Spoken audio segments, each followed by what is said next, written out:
Allez dire aux hommes politiques, ils enlèvent nos noms dans les business. On a tout compris. Allez dire aux hommes politiques, ils enlèvent nos noms dans les business. On a tout compris. Ils nous utilisent comme des chameaux dans des conditions qu'on déplore. Ils nous mènent souvent en bateau vers des destinations qu'on ignore. Ils allument le feu, ils l'activent et après ils viennent jouer aux pompiers. Oh, on a tout compris.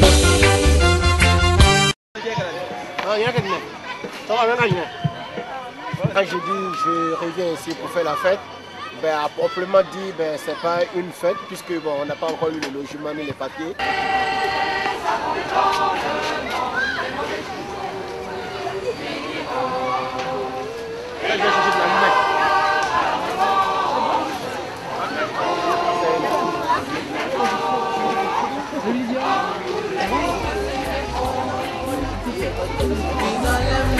Dans les business, on a tout compris.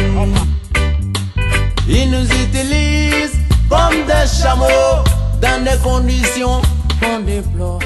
Ils nous mènent souvent. Je suis venu le 6 août 1998. Je suis quitté en Côte d'Ivoire à 23h et je suis arrivé ici à 6h du matin. Actuellement, deux ans après. L'Afrique, nous vivons en famille et là, nous sommes nombreux. Donc, il faut vraiment travailler pour satisfaire les autres. Franchement, on n'arrive pas à s'en sortir. Et ce qui fait qu'on ne peut pas faire de projet, ni on ne peut pas préparer notre avenir. Donc, ce qui fait que nous sommes obligés de nous expatrier.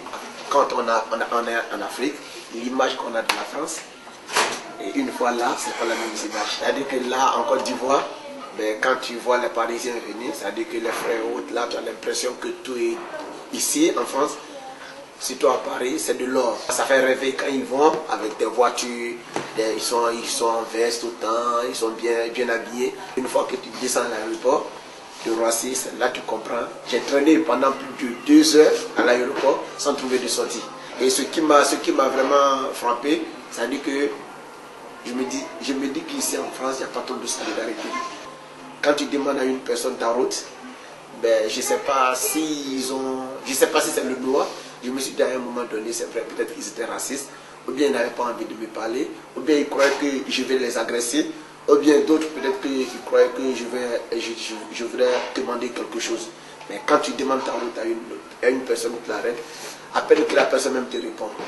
Et quand on nous dit, quand tu es en Afrique, il faut faire très attention aux policiers, j'étais obligé de demander à des policiers ma route. Donc j'ai pris mon taxi, je suis venu, et là encore, mon calvaire ne s'est pas arrêté. Le taximètre a compris que j'étais, comme on le dit chez nous, un bon arrivé et qu'il a profité vraiment de moi pour me faire tourner un peu. À Paris, il y a la lumière partout, le goudron, des étages, des immeubles. Ça, quand je suis venu, c'était l'impression, la bonne impression. Mais après, ma mauvaise surprise, c'est que dans le lieu où ceux qui m'ont hébergé habitaient dans un lieu insalubre. Franchement, il faut le reconnaître quand je suis rentré. Et là, quand on m'a dit que c'est là que tu devais habiter, je me suis dit tout de suite, il fallait rester en Côte d'Ivoire. Parce que chez moi, je n'allais pas accepter de dormir dans un lieu comme ça, jamais de la vie. J'ai des transports dans ma tête d'abord, construire des immeubles pour louer. Bon, voilà, c'était le projet. Et quand je suis arrivé ici, c'était la réalité. Mais bon, en ce moment, moi, je ne connaissais pas le travail au noir. J'ai découvert le travail au noir. Je me suis dit qu'avec cela, on ne peut pas faire de la fortune. Parce que non seulement les gens vous exploitent comme ils veulent, quand vous voulez vous plaindre, on vous dit allez-y, vous plaindre, vous voulez. De toutes les façons, tu n'as pas de papier. En Afrique, on nous disait dès que tu arrives en France et que tu as des enfants, un ou deux enfants ou bien 3 enfants, tout de suite à des papiers. Donc, raison pour laquelle, quand nous on arrive, on fait tout possible pour faire venir nos femmes. Et puis bon, avoir des enfants, alors que c'est en réalité c'est faux.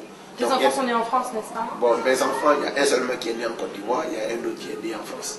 Donc, il y a moi. Ça n'a rien changé à ta situation? Rien changé à ma situation. D'après les lois. Il est français. Ben non, il n'est pas français. Il faut atteindre l'âge de 13 ans, je ne sais pas, la loi passe quoi. Pour le moment, ils sont ivoiriens. Maman, bonbon. Il n'y a pas de bonbons, c'est tout. Bon, mais toi, c'est toi qui t'as pas montré. Il faut casser avec lui. Il faut casser avec lui le bonbon. Si c'était à refaire, je ne l'avais jamais revenu en France. J'allais rester en Côte d'Ivoire. Je ne pensais pas un instant qu'un jour moi je pouvais arriver au dehors. Je ne pensais pas un instant quand j'étais en Côte d'Ivoire que des gens pouvaient dormir dans des taudis. Je ne pensais pas un instant aussi qu'on pouvait trouver des gens dormir à la belle étoile, des clochards, des gens, des blancs, je le dirais, des Français même qui ont la nationalité, qui sont chez eux, qui vivent au dehors. Ce n'est pas à nous, l'immigré qui vient d'arriver, qui ne va pas dormir au dehors. Si tu pouvais être regardé là par des gens qui sont en Côte d'Ivoire ou qui sont en Afrique, qu'est-ce que tu leur dirais? Tu leur dirais de venir en Europe? Non. Non. Je vais leur dire que non. S'ils ont une vie, tu peux les donner à manger, à survivre quoi. Non, la France, non, c'est pas une bonne idée. Et c'est pas grave s'ils oublient leur rêve de fortune? Ça vaut pas la peine, tu penses?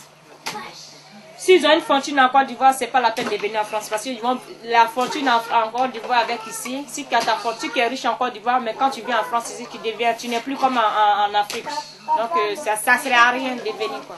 Et si tu es pauvre? Hein? Et si tu es pauvre? Si tu es pauvre, même si tu as un peu, tu fais un peu de ton commerce, tu fais tout pour te donner à manger à tes enfants avec toi-même. C'est mieux de rester au lieu de venir souffrir ici quoi. Parce que moi je peux me dire que la France c'est la souffrance pour les immigrants. Je leur dirais, mais écoutez, attention, la France n'est pas ce qu'on croit. Quand on est en Côte d'Ivoire, ce qu'on nous montre à la télévision, il y a deux France. Il y a la France des riches et il y a la France des pauvres. Donc la classe moyenne et comme les plus aisés. La France encore, les conditions de vie encore sont plus difficiles encore qu'en Côte d'Ivoire. En Côte d'Ivoire ça va mieux. Même si tu n'as pas d'argent, tu arrives à vivre. Tu arrives à vivre grâce à des cousins, cousines, alors que la France n'est pas cela. La France, c'est quand il n'y a pas chacun pour soi, Dieu pour tous. Qui restent comme ça, dans leur dignité, et qui ne pensent même pas à venir en France. Parce que quand ils vont venir en France, ça sera encore plus pire. Parce que je vais partir, tous mes trucs, je vais partir, mais je vais retomber tout à zéro encore, je vais recommencer tout à zéro encore, donc ça serait plus difficile qu'enfant quoi. 10 000 euros.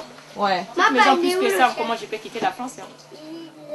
Si tu me donnes plus de 10 000 euros, moi je peux partir.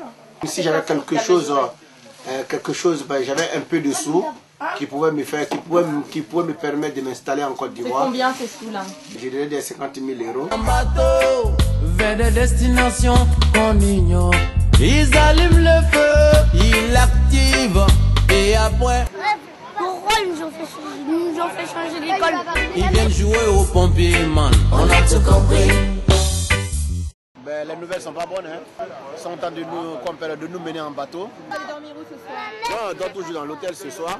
Après eux, le truc sera renouvelé pour 15 jours. On a tout compris. Ngunde talanyema ganyo. On a tout compris. Ngunde talanyema ganyo. On a tout compris. Boumake boubara marakane. On a tout compris. Madalami dalami. Katia, maire adjointe à la mairie de Montreuil, qui nous a dit que le préfet l'avait appelé. Le préfet lui disait que les 11 dossiers qui ont été déposés par le maire, M. Bras, pouvaient en aucun cas régulariser ou bien traiter le dossier de ceux qui ont déjà fait la demande à Paris. Aujourd'hui, nos femmes sont passées à la mairie. Ils sont allés négocier pour la nuitée d'hôtel.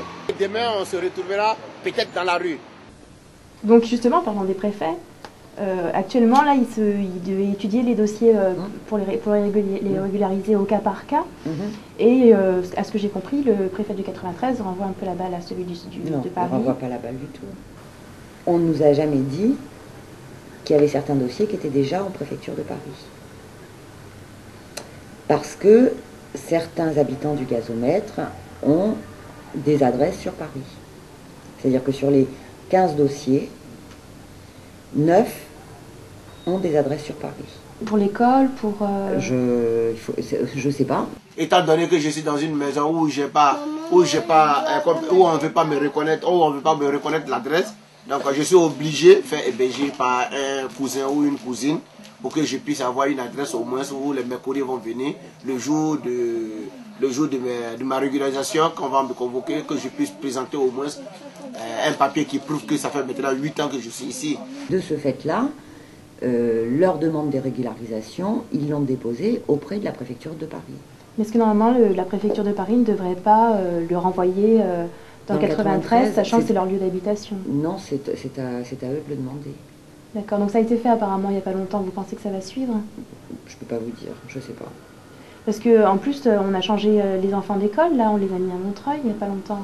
Ils étaient tous scolarisés à Montreuil. Il y a eu 2 enfants qui ont été scolarisés après l'expulsion sur Montreuil. Oui, ils étaient dans le 20e. Les enfants de 6C. C'est les enfants de 6C. Ils voulaient ramener toute la famille sur Montreuil pour, d'après eux, pour faciliter les démarches, quoi. C'est vrai qu'il y aurait une espèce de logique à ce que le préfet prenne... Mais oui, mais nous on ne savait pas. Nous avons découvert cette histoire d'adresse sur Paris et que les dossiers ne pouvaient pas être traités par la Seine-Saint-Denis très très tardivement quand même. Sur les 6 dossiers déposés en Seine-Saint-Denis, il y en a 4 qui sont plutôt en bonne voie. La réquisition de logements... pour des cas exceptionnels, vous en avez le pouvoir? Je ne suis pas sûre, sinon on l'aurait fait. À ma connaissance, on peut très Oui, bien réquisitionner des logements vides. Alors du logement social à réquisitionner, ça je peux vous garantir qu'il n'y en a pas. Les logements privés, donc, il y aurait... Enfin, vous l'avez évoqué avec le maire, par exemple? Non. Il circule un nombre de 4000 logements privés vacants à Montreuil. S'il y en avait ne serait-ce que 1000, qu'est-ce qui vous empêcherait de les réquisitionner? Je sais pas, aucune idée. Il faudrait voir avec... faudrait que j'en parle à mon collègue Jean-Jacques Serret qui est adjoint au logement et savoir si c'est légal, si on peut le faire, parce que bon, moi je veux bien réquisitionner des logements et y mettre des gens dedans, mais si c'est pour qu'ensuite qu'ils soient expulsés 3 ou 4 jours après, je vois pas trop l'intérêt.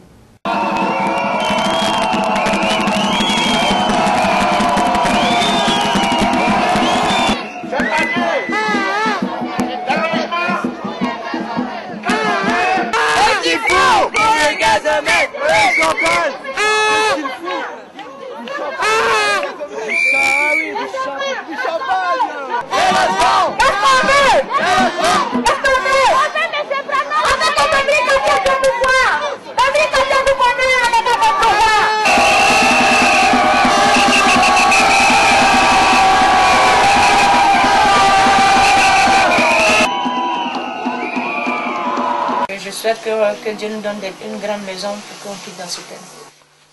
C'est tout ce que tu as à nous dire, Hassan? Tu as vidé ton cœur, ça va mieux? Oui. Alors, tu veux quoi, Mohamed? On veut des papiers pour avoir une maison et une voiture. Comme ça, on sera bien. Comme ça, la police, ils vont plus nous embêter. Et qu'est-ce que tu veux d'autre? Et je veux des jeux. Pour moi, une Game Boy. On a tout compris. C'est toujours le même scénario. On a tout compris. Les marchands d'illusions sont là. On a tout compris. Ils nous font rêver des beaux. On a tout compris. Ils achètent nos consciences contre des miettes. Madalami de la mingambenda. On a tout compris. Ou madalami manana kambenda. On a tout compris. Ngunde tala nyema ganyo. On a tout compris. Ngunde tala nyema ganyo. On a tout compris. Ou madalami de la mingambenda. On a tout compris. Ou madalami manana kambenda. On a tout compris. Ngunde tala nyema ganyo. On a tout compris. Ngunde tala nyema ganyo. On a tout compris. Ngunde tala nyema ganyo. On a tout compris. On a tout compris. On a tout compris. On a tout compris. On a tout compris. On a tout compris. Maintenant, c'est la lutte continue.